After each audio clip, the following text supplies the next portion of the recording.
ఇప్పటికే కాలాతీతమైంది. మీరెంతో ఓపికగా నన్ను ఆశీర్వదించడానికి వచ్చి నన్ను మీ మంచి హృదయంతో మీ సంపూర్ణమైనటువంటి ఆశీస్సులు అందజేసినందుకు నా హృదయపూర్వకమైన నమస్కారాలు తెలియజేసుకుంటున్నాను. శిరస్సు వంచి పాదాభివందన చేసి మరీ తెలుసుకుంటున్నాను. ఇక్కడ ముఖ్యంగా చెప్పాల్సినటువంటి విషయం, మర్చిపోకుండా చెప్పాల్సినవి కొన్ని ఉంటాయి. అవి ఈ సభకి పిలవగానే వచ్చినటువంటి రఘురామకృష్ణరాజు గారికి, శ్రీనివాసరాజు గారికి నా హృదయపూర్వక నమస్కారాలు తెలియజేస్తున్నాను. ఎందుకంటే ఇందాక ఆయన చెప్పారు, స్వామివారి దర్శనం you won't get Darshan, he will give you Darshan అంటారు. భగవంతుడు ఆయన దర్శనం ఇవ్వాలి, కానీ మనం దర్శనం చేసుకుంటాం అనేటువంటి ఆలోచన చాలా పొరపాటు అని చెప్పడానికి అదొక నిదర్శనం. వాళ్ళు రావడం నాకు ఎంతో ఆనందంగా ఉంది.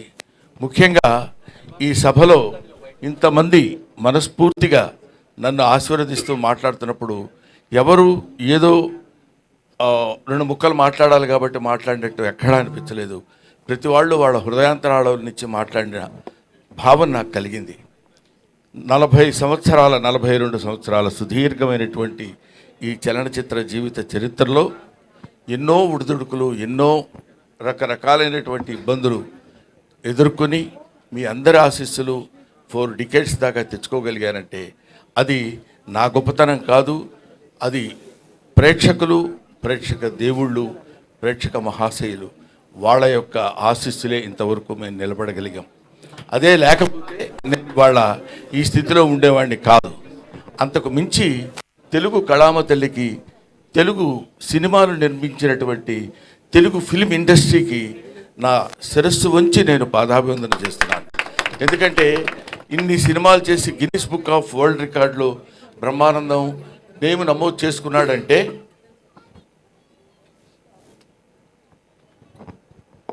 ఇన్ని సినిమాల్లో చేసి పేరు నమోదు చేసుకున్నాడంటే ఇన్ని సినిమాలు చేయటం గొప్ప కాదు. ఇన్ని సినిమాలు నిర్మించినటువంటి నిర్మాతలు, దర్శకులు ఉన్నటువంటి తెలుగు కళామతలి యొక్క గొప్పతనం. వాళ్ళు నిర్మించిన అన్ని సినిమాలు ఉండబట్టే మేము ఇన్ని సినిమాలు చేయగలిగాం. కాబట్టి ఇటువంటి అవకాశాన్ని నాకు కల్పించినటువంటి మహనీయులకు అందరికీ చిన్న పెద్ద తేడా లేకుండా, ప్రభువెక్కిన పల్లకి కాదు అది మోసిన బోయీలెవ్వరని, లైట్ మెన్ దగ్గర నుంచి అందరూ ప్రతి వాళ్ళు సహకరించి మేము ఈ స్థితిలో ఉండటానికి, ఈ స్థితిలో ఉండేటువంటి పరిస్థితికి తెచ్చినందుకు వారికి సహస్రద పాదాభివందన చేసుకుంటున్నాను. ముఖ్యంగా నేను ఈ ఫిలిం ఇండస్ట్రీకి రావడానికి మూలకారకులైనటువంటి వ్యక్తులు మా గురువు గారు కీర్తిశేషులు జంధ్యాల గారు, తర్వాత చిరంజీవి గారు, ఆ తర్వాత రామానాయుడు గారు. ఈ 3 పేర్లు నేను ఎందుకు చెప్తున్నానంటే, ఎక్కడో నేను నటిస్తున్నటువంటి నాలో ఉన్నటువంటి యాక్షన్ని క్యాచ్ చేసి తీసుకొచ్చి వీళ్ళకి ఇండియా సినిమాకు పరిచయం చేయాలని, అప్పుడు చంటబ్బాయి సినిమాలో చిరంజీవి గారు నటిస్తుంటే ఆయనకి నన్ను పరిచయం చేసి, ఆ పరిచయం ద్వారా నన్ను చెన్నైకి తీసుకొచ్చి చెన్నైలో అందరికీ పరిచయం చేసినటువంటి చిరంజీవి గారు, ఇప్పుడు చాలా గొప్ప యాక్టర్ అండి, చాలా బాగా యాక్ట్ చేస్తున్నాడు, బ్రహ్మాండంగా నవ్విస్తాడు, పెద్ద కమెడియన్ అవుతాడని ఆయనకి వెళ్ళిన ప్రతి చోటకి చిరంజీవి గారు నన్ను వెంట పెట్టుకుని వెళ్ళి అందరికీ పరిచయం చేసి నన్ను ఈ స్థితికి తీసుకొచ్చినప్పుడు జంధ్యాల గారు వీడైతే చాలా బాగుంటుందని అహనా పెళ్ళంట సినిమాలో నాకు ఆ క్యారెక్టర్ ఇచ్చి నన్ను కీర్తిశేషులు కోట శ్రీనివాసరావు గారి అసిస్టెంట్గా నన్ను నియమించి ఆ క్యారెక్టర్ చేయటం వల్ల అది పెద్ద హిట్ అయ్యి బ్రహ్మాండమైనటువంటి పేరు ప్రఖ్యాతులు ఆ సినిమాకి రావడం, అందులో సినిమాలో నటించినటువంటి అందరికీ రావటం, ముఖ్యంగా కొత్త వాళ్ళైనటువంటి కోట శ్రీనివాసరావు గారు, అప్పటికి ఆయన లబ్ధప్రతిష్ఠుడు, ఆయన తర్వాత నాకు ఆ పేరు రావడం నాకు చాలా ఆనందంగా ఉండి అలా అలా అలా అలా అలా వెనక్కి తిరిగి చూసుకోకుండా ఇన్ని వందల సినిమాలు నటించగలిగాను. అది నా గొప్పతనం అని నేను ఈనాడు ఫీల్ అవ్వలేదు. కొంతకాలం వరకు ఫీల్ అయ్యేవాడిని, చాలా గొప్ప నటుండి నేను, లేకపోతే నన్ను వీళ్ళందరూ మామూలుగా ఏదో పెద్ద పుడింగి రైడు అని అనుకుంటున్నారంటే కొంచెం కాలు రగరేసుకొని నడిచిపోయిన రోజులు ఉన్నాయి. ఎందుకంటే ఒక స్టేజ్లో ఏంటంటే ఒక లవ్ అనేది, అంటే ఒక స్థితి అనేది అప్పుడప్పుడు పరిస్థితులను బట్టి మారుతుందంటానికి నేను DD8లో దాన్ని ఏమంటారు టీవీలో దూరదర్శన్లో మాట్లాడేటప్పుడు అక్కడ నేను చేసిన యాక్షన్కి అందరూ పక్కపక్కల బ్రహ్మానందం అని అంటే చాలా ఆనందపడిపోయాడు. అబ్బో మనకు చాలా పెద్ద పేరు వచ్చిందిరా అని. మున్సిపాలిటీ బండిలాగా చెత్తబళ్ళు వస్తాయి చూడండి, ఎక్కడైనా యాంటీనా ఉన్న ఇల్లు ఉంటే అక్కడ ఆగేవాడిని. అంటే వాళ్ళు బయటకు వచ్చి చూసి ఇదే బ్రహ్మానందం అంటారేమో అని ఆనందం.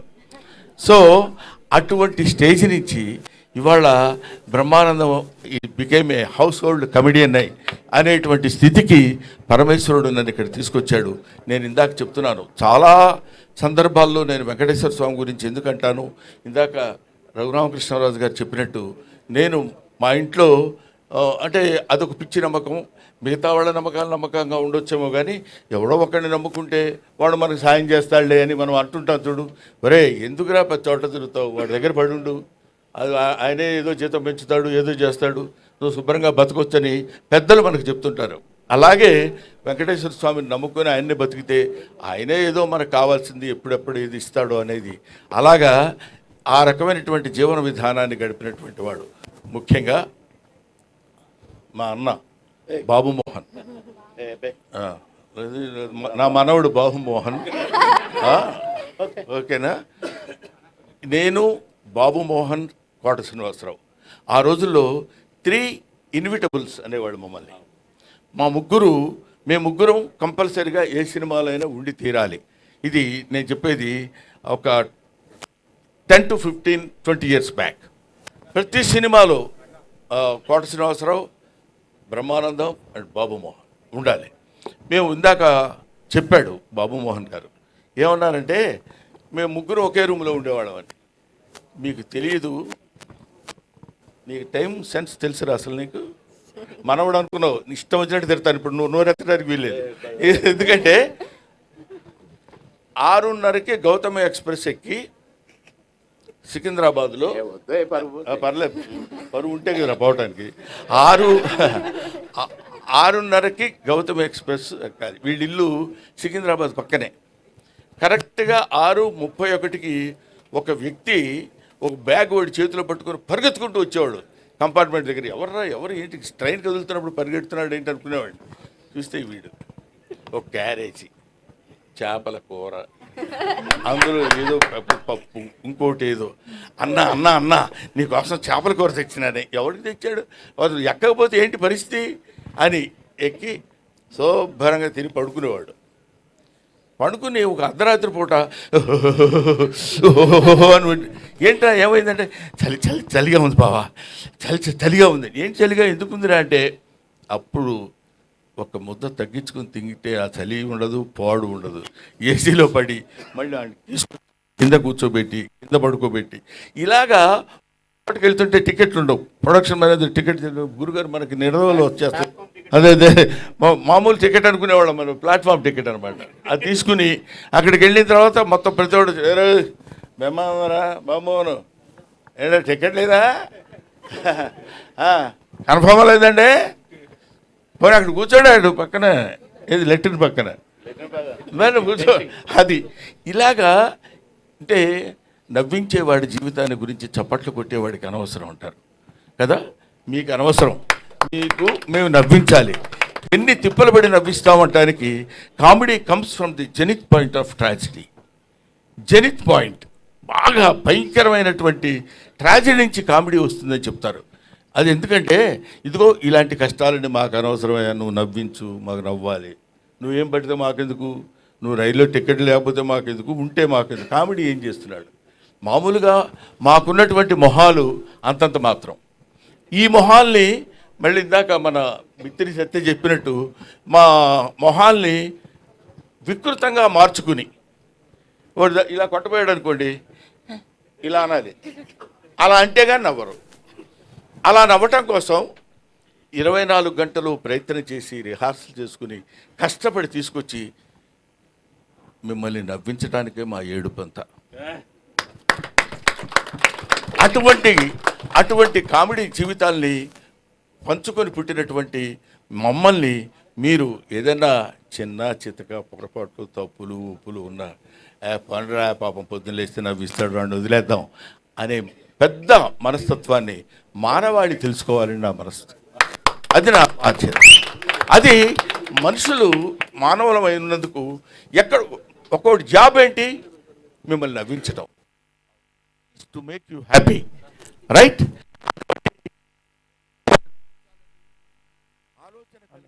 వ్యక్తులకి మీరు కమెడియన్ని చీప్గా చూడొద్దు. అభిమానించండి, ఆదరించండి, ఆరాధించండి, అల్లరి మాత్రం చేయొద్దు. This is my personal request. అవునమ్మా. 40 సంవత్సరాల సుదీర్ఘమైన చరిత్రలో ఎంతోమంది ఎన్నో రకాలైనటువంటి, ఇప్పుడు మా జనరేషన్ వాళ్ళు తెలుసుకోవాల్సినటువంటి విషయం ఏంటంటే, మా జనరేషన్ అంటే ఇప్పుడు మేమున్న వాళ్ళకి, if you allow others you will become first man, if you don't allow others you will become last man అంటాడు. మన తర్వాత వచ్చే వాళ్ళకి అలా దారి ఇవ్వాలి, వెళ్ళండి వెళ్ళండి వెళ్ళండి అని. లేదు లేదు నేనే ఉంటాను, తలకి రంగేసుకుంటాను, జుట్టు ఇలా తిప్పుతాను, తల ఎంగా కనపడతాను అంటే కుదరదు. మనం చెయ్యగలగాలి. వయస్సు ఒకటి ఉంటుంది. కాబట్టి అటువంటి పరిస్థితుల్లో మనం మన యొక్క స్థితిగతుల్ని, మన యొక్క ఏజ్ని, మన యొక్క విషయాన్ని అంతా మనం జాగ్రత్తగా మనల్ని మనం పరిశీలించుకుని ఆత్మవిమర్శ చేసుకోగలిగినప్పుడు 10 కాలాల పాటు హాయిగా ప్రశాంతంగా నువ్వు ఉంటావు, 10 మందిని ఉంచగలుగుతావు. అందువల్ల ఇవి మనం తెలుసుకోవాల్సినటువంటి, జీవితంలో తెలుసుకోవాల్సినటువంటి నగ్న సత్యాలు, నిజాలు. అందుకనే మనకి ఇది నేరము తప్తలోహమున నిలిచి అనామకమై నశించు, ఆ నేరమే ముత్యమట్లు భాషించు, నడినీదళ సంక్షితమై అంటాడు. నీటి చుక్క తప్తలోహమున నిలిచి బాగా కాలుతున్నటువంటి నీళ్ళ పెనం మీద వేస్తే చుయ్యమని అది దానికి నామరూపాలు లేకుండా వెళ్ళిపోతుంది. అదే నీటి చుక్క తామర ఆకు మీద పడినప్పుడు ముత్యమలా అనిపిస్తుంది. అబ్బా ఇది ముత్యమా అనే భావన మనకు కలుగుతుంది. అలాగే దేవుడు గుళ్ళోకి వెళ్ళి రూపాయి బిళ్ళ దేవుడు గుళ్ళో వేస్తే అది పోతుంది. ఆ రూపాయి బిళ్ళ బయటికి తీసుకొచ్చి ఎవరికన్నా ఇస్తే ముష్టవు. కాబట్టి దానికి ఉన్నటువంటి విలువ దానికి ఉంటుంది. దాన్ని ఉపయోగించేటువంటి విధానం మాత్రం మనకి కనిపిస్తూ ఉంటుంది. కాబట్టి మహనీయులందరికీ ఇంతమంది ఇంత ఓపికగా కూర్చుని, ఆ తర్వాత ముఖ్యంగా వీళ్ళ పేరు చెప్పబోతే బాగుండదు, అందరూ మెడల పైకి చూస్తున్నారు, సీను ఇటు పేరం గ్రూప్ వాళ్ళు. కాబట్టి మేము ఇంత కష్టపడి మేము సన్మానం చేస్తే ముఖ్యంగా ఇక నుంచి ప్రతి బర్త్డే మేమే చేస్తాం. అన్నయ్య గారు, మీ 100వ బర్త్డే కూడా ప్రపంచవంతంగా చూసే విధంగా మేము చేస్తామని ఈ సభ మీదుగా చెప్తున్నాం. ఇప్పుడు ఏదైనా చిన్న చిన్న పొరపాట్లు జరిగి ఉంటే క్షమించండి. నెక్స్ట్ బర్త్డేకి శిల్పకళా వేదికలో అది పెద్దగా చేస్తాం అన్నయ్య. ఇంతకంటే పొరపాటు ఏమైనా ఉంటుందా? పావు గంట వాగి ఇప్పుడు 1 minute అని చెప్పి 1 second. కాబట్టి పర్లేదు నాన్న. ఇలాంటివి టు ఎర్ర్ ఈజ్ హ్యూమన్. తప్పు చేయటం మానవ లక్షణం, మానవ సహజం. అది తప్పు చేసేవాడి గురించి 2 4 2 4 8 2 5 10 2 6 16 12 2 7 14 2 8 16 అని అన్నాం అనుకోండి, పొరపాటున ఇప్పుడు చూసారా మధ్యలో 2 6 16 అనేసరికి ఏయ్ అన్నాడు అంటే నిజం. అన్నీ మంచి చెప్పేంత వరకు ఎవడు పట్టించుకోడు. ఎక్కడో ఒక చోట నోరు జారుతాం, తప్పు జారుతాం, దాన్ని వెంటనే క్యాచ్ చేస్తారు. అది హ్యూమన్ సైకాలజీ. నువ్వు కాదు, నీకేం తెలుసు నీ మొహం. కాబట్టి ఇటువంటి స్థితిలో పొరపాట్లు ఏవేవో జరగటాలు, ఏవేవో చేయటాలని కాకుండా ఇదిగో ఈ సీని ఇన్ఫ్రా మీరందరూ మాట్లాడకండి. చూసారా, 10 మందికి చెప్పేవాడిని ఒకటి చూపించుకోవాల్సిన పరిస్థితి ఏర్పడింది. సీని ఇన్ఫ్రా వాళ్ళకి పేరం గ్రూప్. అవునమ్మా, ఏమమ్మా చెప్పకపోతే ఏం చేస్తారు ఇప్పుడు? గిరీష్మా గారికి. ఆ తర్వాత నాకు పాపం ఇతను 4 రోజుల క్రితం వచ్చాడు ఇంటికి. వచ్చి నన్ను మీకు సన్మానం చేస్తున్నామండి అన్నారు. నేను సన్మానాలు ఇవన్నీ ఒప్పుకొని చాలా కాలం అయింది. ఎందుకు ఏమి అంటే ఒక స్టేజ్లో మనకు సన్మానం చేస్తున్నాను కానీ శుభ్రంగా స్నానం చేసి మొహం పౌడర్ రైస్ చేసుకుని సన్మానం అనుకుంటూ వెళ్ళేవాడిని. ఏం చేసామని మనకి సన్మానం, ఇంకా ఎంత చెయ్యాలి, ఎంతో చేయాల్సింది ఉంది కదా, వద్దులే సన్మానాలు అవి అనుకుంటే కాదు సార్. మేము మీకు ఎప్పటి నుంచో సన్మానం చేయాలని అనుకుంటున్నాను. మీ దగ్గరికి రావడానికి యాక్సెస్ దొరకలేదు, అది దొరికింది.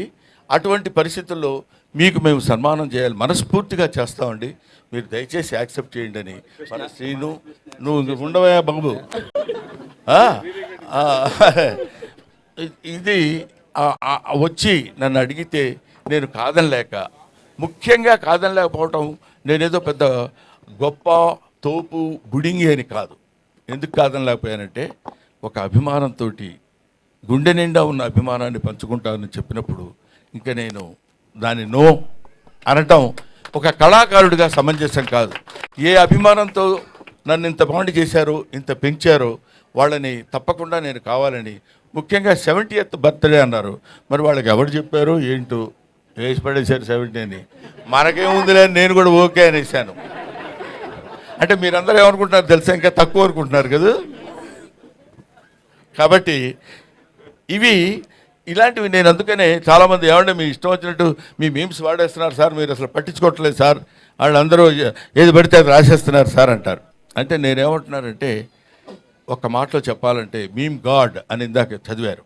మీమ్ గాడ్ అనే పేరు ఎలా వచ్చిందంటే, నాకు ఇంతమంది మీమర్స్ ఉండబట్టి వచ్చింది. వీళ్ళు లేకుండా నా మీద ఎందుకు అనొద్దు, అలా అనొద్దు అని నేను అనున్నట్టయితే, Brahmanandam old comedian, fade out comedian అయి ఉండేవాడు. నన్ను బతికిస్తుంది, ఇప్పటి వరకు ప్రజల్లో నన్ను నిలబెట్టింది మన మీమర్స్, యూట్యూబర్స్. వాళ్ళందరికీ నా హృదయపూర్వకమైన నమస్కారాలు తెలియజేస్తున్నాను. అంతేకాకుండా గ్లోబల్ అవార్డ్ ఆఫ్ ఎక్సలెన్సీ, అది మన వాళ్ళు ఎవరండి, చిరాకు వచ్చి వెళ్ళిపోయారా? లేదు, వాళ్ళు అజయ్ కుమార్ అండ్ మనీష్, వీళ్ళు ఏమంటే మీరు ఇన్ని సినిమాలు చేశారు, మీరు ఎన్ని సినిమాలు చేశారో ఆ రికార్డు దుబాయ్లో జరుగుతున్న సన్మానానికి ఇస్తామండి, ఇక్కడ జరుగుతున్న ఈ సన్మానానికి మీకు సర్టిఫికెట్ మాత్రం మేము ఇంగ్లాండ్ నుంచి తెప్పించి అక్కడ అప్రూవ్ చేసుకొని మేము ఇక్కడ ఇస్తామండి అన్నారు. అనగానే పెద్ద మనసుతో ఈ మన శ్రేణి ఇన్ఫ్రా వాళ్ళు, పేరం వాళ్ళు అంగీకరించి ఈ స్టేజ్ మీద ఇవ్వడానికి నా వాళ్ళు యాక్సెప్టెన్స్ ఇచ్చారు, వాళ్ళకి థ్యాంక్స్ చెప్తున్నాను. అలాగే మీ గ్లోబల్ రికార్డ్ ఆఫ్ ఎక్సలెన్సీ వాళ్ళకి నా హృదయపూర్వక నమస్కారాలు తెలియజేస్తూ, అలాగే ఇక్కడ నా తమ్ముడు మిస్టర్ అజయ్ కుమార్ ఫ్రమ్ వరంగల్, అతను అద్భుతమైన కళాకారుడు. నువ్వు ఎవరిని పడితే అద్భుతమైన కళాకారుడు అంటావు ఏంటని అనుకోవచ్చు మీరు, నేను ఎవరిని అన్ను, ఎందుకంటే అద్భుతం ఉంటే తప్ప. అతను సూది ఉంటుంది కదా, సూదికి ఒక చిన్న హోల్ ఉంటుంది దారం కూర్చడానికి, దానిలో ఒక అద్భుతమైనటువంటి బొమ్మలు చెక్కి మనకు క్లియర్గా కనపడేటట్టు చేయగలిగినటువంటి మహా కళాకారుడు ఆయన. అదిగో ఎదురుగా ఉన్నాడు అజయ్, మీరు ఒకసారి స్టేజ్ మీదకి రండి. తర్వాత అలాగే కాకుండా కనురెప్పలో ఒక వెంట్రుక ఉంటుంది, ఆ వెంట్రుక చివర నటరాజు నృత్యం చేస్తున్నట్టు చెక్కినటువంటి వీళ్ళు. ఇట్లాంటి ఆణిముత్యాలు చాలా ఉన్నాయి, ఇలాంటి జాతిరత్నాలు చాలా ఉన్నాయి. కాకపోతే మట్టిలో మాణిక్యాల్లా ఉండిపోతున్నారు. తీసుకురావాల్సినటువంటి స్థితి ప్రభుత్వాలకి గర్వకారణమైనటువంటి విషయం ఇట్లాంటివి. ఇతను ద్వారా వాళ్ళు ఇతనికి ఎక్సలెన్స్ అవార్డు ఇచ్చారన్న నాకు. అంటే మీరు తప్పకుండా మీకు ఇవ్వాలని మీరు వాళ్ళు ఎప్పటి నుంచో మిమ్మల్ని అడుగుతున్నారంటే, నా దగ్గర ఏంటంటే ఒక జబ్బు, అదేంటంటే గబుక్కుని ఎవరన్నా వచ్చి ఏం బ్రహ్మాండంగా దగ్గరికి వెళితే ఏమంటాడు, ఎందుకు వచ్చిన గొడవరా అనే అదొక, ఇదిగో మన ఇందాక బిత్తిరి సత్తి చెప్పాడు చూడు, ఏమంటారు ఎందుకు వచ్చింది నా దగ్గరికి వెళ్ళగలవా అని, అదొక చిన్న లైన్ ఒకటి వేశారు. బాగానే ఉంది, ఒక రకంగా బెటరే అది, ఎందుకంటే గబుక్కుని ఎవడు పెడతాడు, గబుక్కుని రారు. సరే, అలాగా నా దగ్గరికి వచ్చి మీకు ఈ అవార్డు ఇవ్వాలని మేము కోరుకుంటున్నామండి అంటే, వాడికి ఇలాగా ఎంతమందికి అని ఎందరో మహానుభావులు అందరికీ నా హృదయపూర్వకమైనటువంటి కృతజ్ఞతలు నేను తెలియజేసుకుంటున్నాను. అయిపోయింది అనుకున్నారు కదా, అవలా ఇంకా ఆపేస్తాడ్రా బాబు అనే ఫీలింగ్లో ఉన్నట్టున్నారు మీరు. ఆపను. ఎందుకు ఆపనంటే, ఇప్పుడు ఇలాంటి సమయంలో కృతజ్ఞతలు చెప్పుకోవాల్సినటువంటి విషయం చాలామందికి ఉంది. ఆ తర్వాత ఇందాక నా పక్కనే కూర్చున్నటువంటి ప్రగతి గారు, ఆవిడ మేడం, ఒక ఎవరైనా మనల్ని ఇబ్బంది పెట్టారు, బాధ పెట్టారు, కష్టపెట్టారు అనుకున్నప్పుడు దాంతో కుమిలిపోవటం, కుంగిపోవటం, డిప్రెస్ అవ్వటం సాధారణమైనటువంటి విషయం. అది హ్యూమన్ నేచర్, అది తప్పదు. గబుక్కున ఏటా నీ మొహం అన్నాడు అనుకోండి, అబ్బా ఇలా అన్నాడు ఏంటని బాధ. దాన్ని ఛాలెంజింగ్గా తీసుకుని life is a game, you should play it, life is a challenge, you should meet it అని నిరూపించినటువంటి ఒక అద్భుతమైనటువంటి వ్యక్తి ప్రగతి. కాబట్టి వీళ్ళు ఇలాంటి వాళ్ళు ఎంతోమంది ఉన్నారు. ఇప్పుడు బాబు మోహన్, ఇప్పుడు ఏదో కమిడియన్ బాబు మోహన్ అన్నాడు. పరువు ప్రతిష్ఠ అనే సినిమాలో బాబు మోహన్ గారి నటన ఒకసారి ఇంటికి వెళ్ళి వీలుంటే ఒక 5 నిమిషాలు 10 నిమిషాలు మీరు దాన్ని ఏమంటారు గూగుల్ కొట్టి చూడండి. ఎర్రగూడ అనే సినిమాలో నేను తను ఇద్దరం కలిసి, తను కాటికాపరిగా నేను బ్రాహ్మణుడిగా ఇద్దరం కలిసి గొప్ప స్నేహితుల కింద నటించినటువంటి అద్భుతమైనటువంటి నటన చేసినటువంటి మహానటుడు అలా కనిపిస్తుంటాడు. కానీ అలా ఏదో సినిమాల్లోకి లేదా రాజకీయాల్లోకి వెళ్ళిన తర్వాత ఆయనలో వచ్చినటువంటి మార్పులు బోర్డని ఉండొచ్చేమో, కానీ నటుడిగా ఒక అద్భుతమైనటువంటి ప్రజ్ఞత కలిగినటువంటి వాడు. ఎందుకంటే మామూలుగా ఇప్పుడు మనం చెప్పుకోవచ్చు, కోట శ్రీనివాసరావు పక్కన నిలబడి అతనితో జోడీగా, కోట శ్రీనివాసరావు అంటే వాడు అపర నటరాజు, అటువంటి వాడి పక్కన నిలబడి ఇదిగో బాబు మోహన్ గారు ఉంటేనే బాగుంటుందిరా కోటగాడి యాక్షన్ అని అనిపించుకోగలిగినటువంటి ఇలాంటి వాళ్ళు ఒక ధర్మవరపు సుబ్రహ్మణ్యం, ఒక ఎంఎస్ నారాయణ, ఒక వేణుమాధవ్, ఆ తర్వాత ఒక ఎవరు మన సునీల్ ఉన్నాడు రా, ఏవిఎస్, ఏదో వచ్చిన పేరు చెప్పేస్తామండి. వీళ్ళందరూ కీర్తిశేషులు, రచ్చ రవి అంటే ఎలా బాగుంటుంది కదా. అందుకని ఇటువంటి వాళ్ళందరూ అట్లాంటి చదువుకున్నటువంటి వాళ్ళు, ఎడ్యుకేషన్ ఉన్నటువంటి వాళ్ళు, వీళ్ళు ఈ సినిమా ఇండస్ట్రీలో అప్పటి వరకు బ్రహ్మాండంగా నవ్వించి వదిలిపెడతారంటే నవ్వు ఎక్కడి నుంచో తెలిసిన మనుషులు వాళ్ళు. ఇందాక చెప్పాను, బజార్ను నడిచి వెళుతున్నప్పుడు కాలికో దెబ్బ తగిలింది అనుకోండి, మొట్టమొదటి ఆ దెబ్బ చూసుకొని అబ్బా చచ్చిపోతున్నావురా బాబోయ్ ఇదేంటి ఇలా జరిగిందని, దానికి అని అన్నా దీన్ని నేను చూడండి అంటే వెంటనే వాడు హాస్పిటల్కి తీసుకెళ్ళి ఒక ఇంజక్షన్ చేసి కట్టుకట్టి వదిలేశారు అనుకోండి, ఓకే.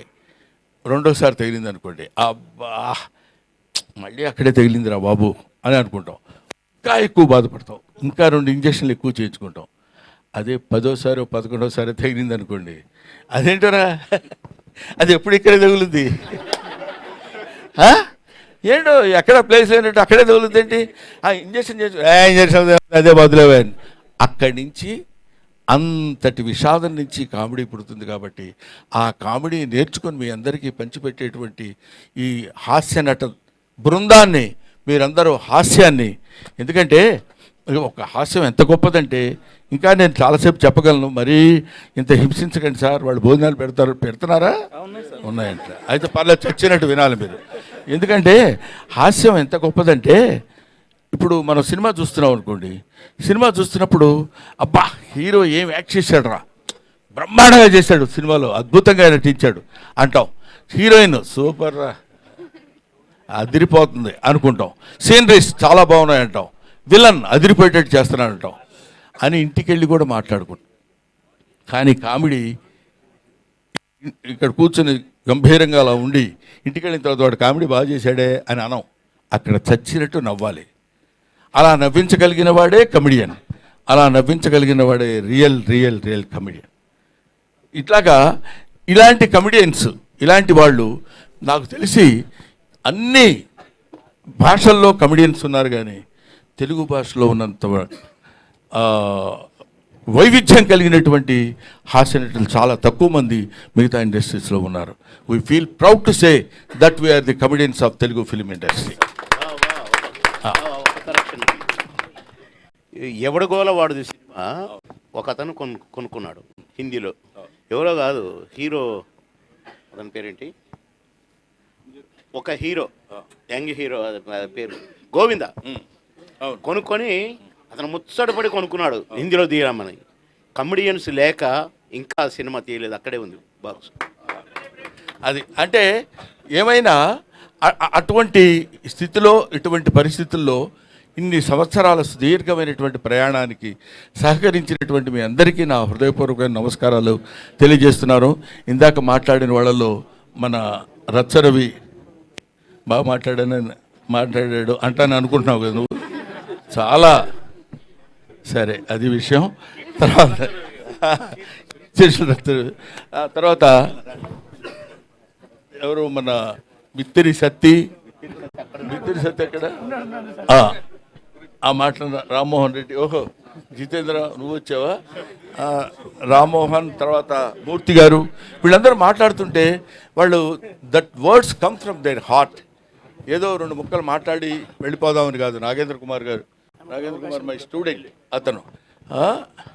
కాబట్టి వీళ్ళందరూ నన్ను ఇంత ఆశీర్వదించి ఈ స్థితికి తీసుకొచ్చినప్పుడు నవ్వుతూ చించండి చింపండి అని రాశారయ్యా. Thank you very much. అందుకని మాట్లాడటం అనేది ఒక ఆర్ట్. ఎవడు పడితే వాడు మాట్లాడటానికి కుదరదు. ఏదో మైక్ ఇచ్చాం కదా అని ఏదో ఇప్పుడు ఒక అతను మాట్లాడతాడు, చెప్తా చూడు. సోదరి మండలారా,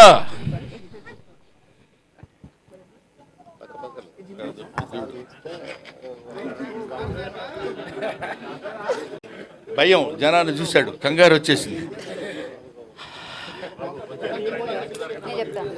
ఈరోజు మళ్ళీ అరిచాడు.